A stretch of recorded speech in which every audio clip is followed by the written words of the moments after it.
In this video I'm going to talk about scanning screw holes or thread holes. I'm going to present it as an example of scanning some cylinder head from a Honda CR250 two-stroke race bike, but of course it's valid for any kind of the other housings that have screw points or any kind of the gear housings, whatever you wish.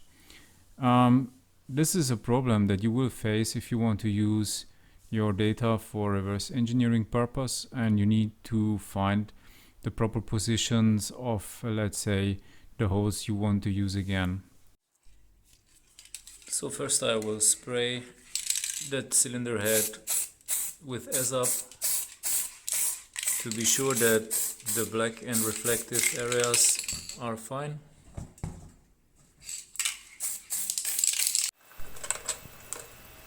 So I just sprayed that CR250 cylinder head and I'm going right now to scan it on some simple manual turntable. Before I start to do the upper side, I just do the combustion chamber. I will use it later on as well to create some calculation model to be able to merge both sides, upper and lower side. I'm going to scan as well a little bit of the side. It will give me connection information geometry, so that's fine.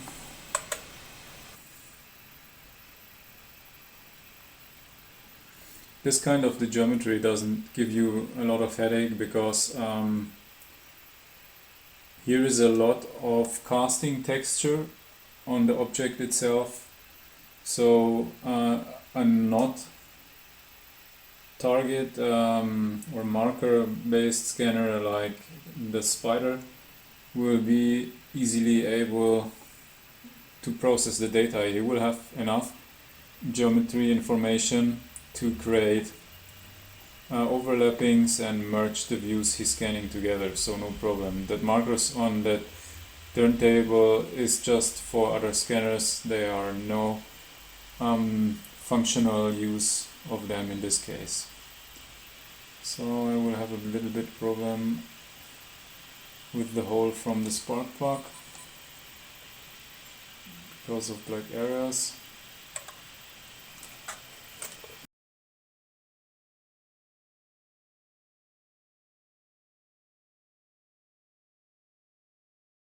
So this should be enough information. I captured again and that thread from the spark plug, and right now I'm just going to clean that scan up.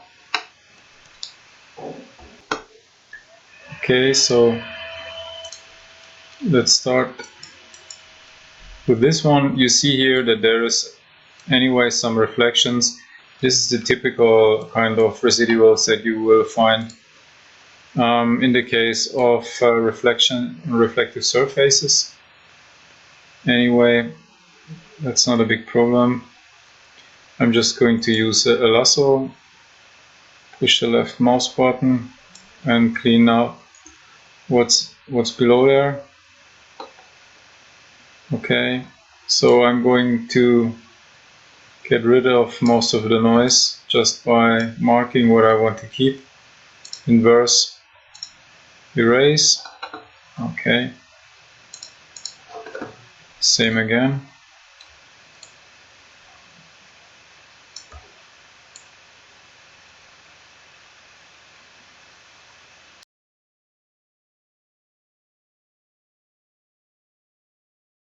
Okay, so I'm going to align these 3 scans and see if it will be fine over automatic align. This is not perfect. There are other alignment algorithms that are more powerful in these cases. I got to admit, this is not the newest version of the Artec software, but it didn't improve too much about it. Okay, selecting is quite the same like in most other software solutions, 3 points that are in the same area.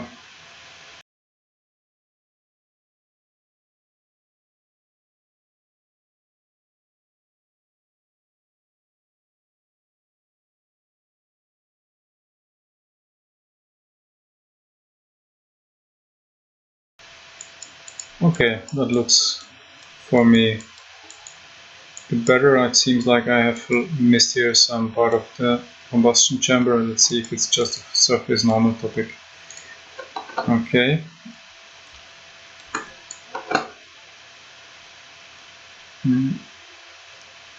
I could have scanned it just over geometry, but in this case I'm just benefiting as well the texture information. I just give it a global registration. That seems to be fine from my side. For this object I'm going to use a sharp fusion. For the first fusion I'm going to use a resolution of 0.3. What is for higher resolution but not maximum possible watertight is fine. Targets, we don't have them here in this case, so let's merge. And of course I'm not generating texture. And you will see that this result really looks crispy and fine. So for what I want to do with it, it will be absolutely fine, so no problem.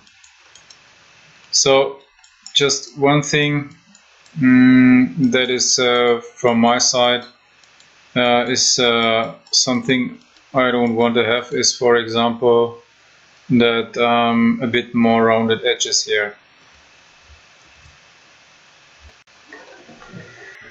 Right now I ran 2 other sharp fusions to show you the difference, what it means if you want to get, for example, small inside edges that are rounded out from the software by merging. So here I have poor information. I didn't scan so good into the holes. I just really not able to see very good where the cylinder from the bore is continuing. I will show you later on how to get that better, but you already have the improvement if you play with the following parameter. You are going to do a sharp fusion just with a higher resolution. Instead of 0.1 or 0.3 in this case, I can go to 0.1, for example, in the resolution, and this will bring you more information that was included in the scan but suppressed. So you see here, I actually want to, for example, reverse engineer that bore. I would have to scan it better anyway, but if I want to find the circle here, it looks much better if I go to the higher resolution. I just used the same data, just I was going up with the resolution. So for example, I get some more, let's say, noisy surfaces in this case. I just don't need a high resolution, and I want to scan for something like 0.5. That would be enough for me. But you see in 0.5 it's even getting worse. I just here have already blurred out the edges and it's getting worse. So what I'm going to do in this case, I'm just scanning that and I'm going to make a sharp fusion with a high resolution. I can see that here in the texture and so on. But if you look at the data size, it's over 200 megabytes. I just don't want to work in the cut with the 200 megabytes. I don't need it. I just want to have the best information that I can get. So I'm going to sharp fuse that in a high resolution, and afterwards I'm going to tools and I'm going to mesh simplification. There is in the mesh simplification the possibility to define the maximum error that you will tolerate, or you can as well define some, let's say, percentage of the polygons that you want to take out. I'm just going to do a test with 0.05, or let's just don't lose too much of that resolution, let's say 0.01, and I'm calculating that. And right now you still have a really good resolution, and we drop down to 33 megabytes. what is quite fine. If you are, let's say, bothering about this surface roughnesses, there is algorithms where you can smoothen this. Absolutely no problem. I can show you how. What I wanted to show you, compared to the scans with that low resolution, I was avoiding the problem of having blurred out edges, what is a really problem with the Spider for me. And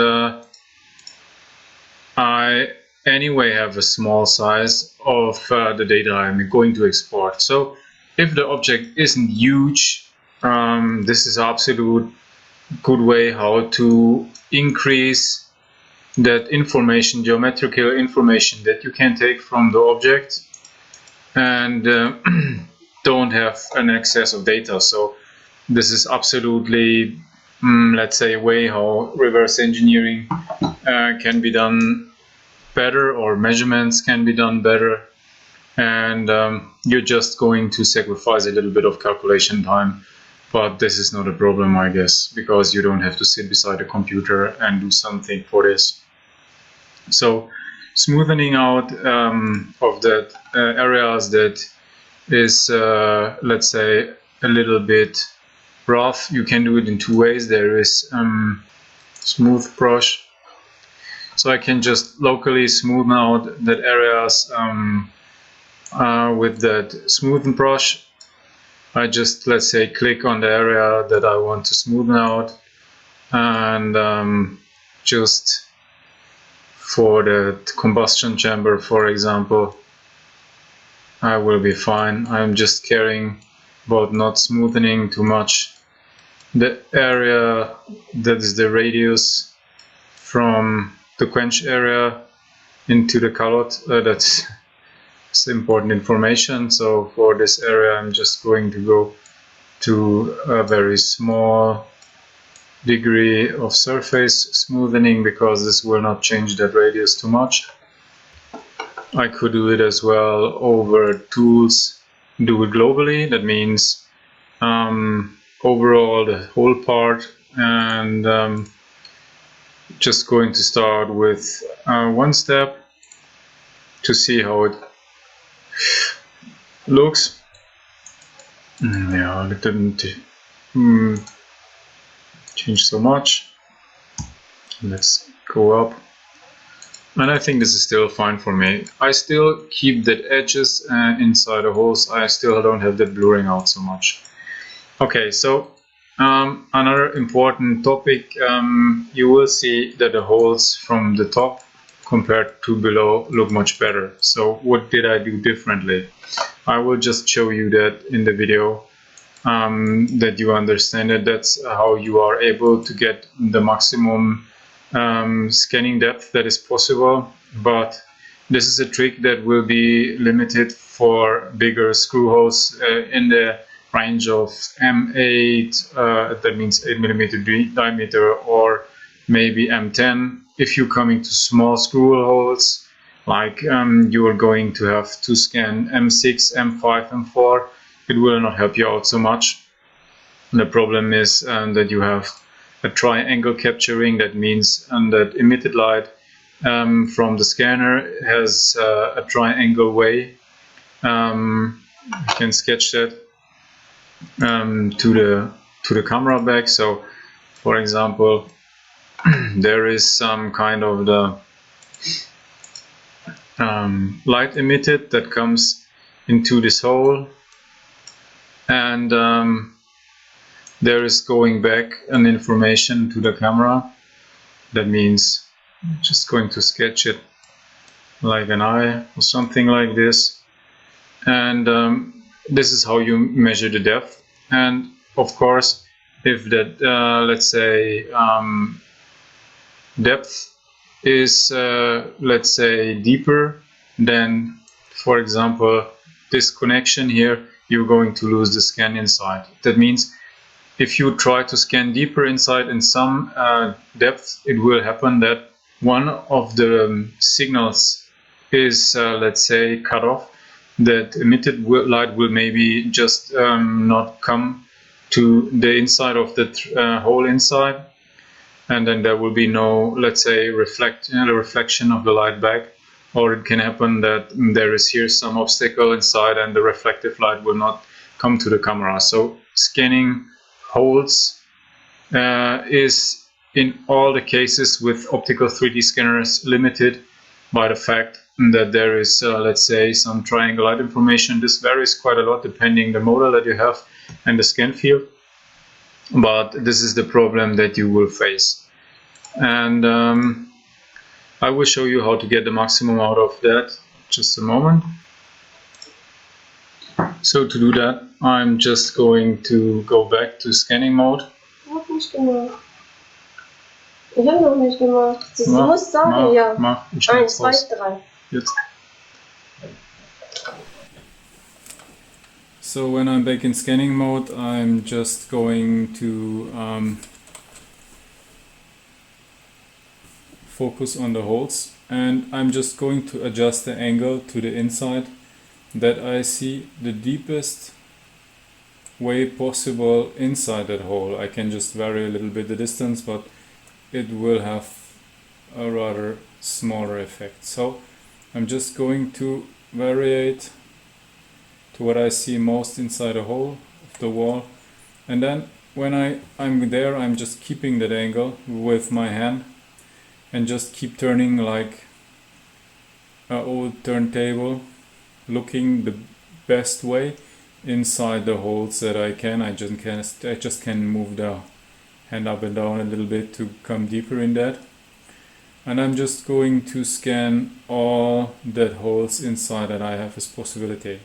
So I just did one round, try to capture the best I can inside on one wall. That's the left wall side of the holes. Right now I'm going to turn. I'm just going to turn my hand. I'm just doing the same alignment again so I can see the best inside, and I just keep, let's say, turning the same direction again to capture the best I can inside the holes. So this is a way how you can, for reverse engineering, get the best information of the inside from you can see is at least better than below where I just passed over that surface. Anyway, you see that here is some shadows from that connector of the tube, and it's still not perfect. So if you need better positions for your reverse engineering, I just recommend you to do the following. Just put screws inside. So this is the easiest way how to get more or less appropriate positions. I just demonstrated for two of them because it's just a demonstration use. I already did it, and I just recommend you to regard that these screws are having cylindrical shape looking outside your hole to be able to create a cylinder on the tools that are in your reverse engineering kit. So threads are not so precise, so if you have a cylinder here, you're better off. So what I can do right now, I just scan that area and keep scanning the screws, just going around. Nothing really special.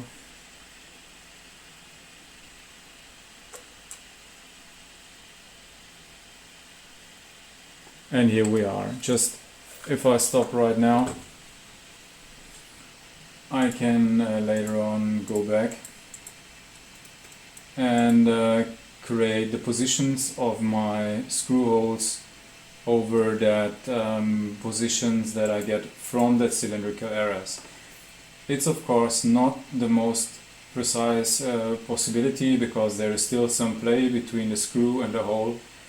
If you need it preciser to eliminate that play as much as possible to get the best position accuracy that is possible. There is two ways. There is measurement pins that are really precise. They are existing in I think 100 microns or 10 micron steps. You can buy them in the diameter that you need, but this is, let's say, quite expensive. If you just want to solve it, let's say, in Pareto way, that means not pay too much and get a very good result, I recommend you to buy a set of drills where the steps between the drills is 0.1 millimeter, for example. So you are in, let's say, this case, having the maximum, let's say, radial play of 0.05, and you will get really good positioning for holes. This is the best way how you will be able to get precise axis positions from screws in your scan. As well, this kind of the trick will work with any kind of the other scanners as well, like shining scanners or whatever you use. And this can be really useful, but for Spider I just use it more. And right now I merged in that last version of the scan with the screws, and I think you will agree that this will be really easy to capture some points and create cylinders in reverse engineering software like Quick Surface or Geomagic, whatever, and get the surface on that head. So I can do the same with the spark plug if it's needed. Normally this isn't so critical in this kind of the part, but this is a way how you will be able to precisely get screw positions in reverse engineering. So that's it so far. I hope you will be able to create some benefit from that knowledge, and see you in the next video.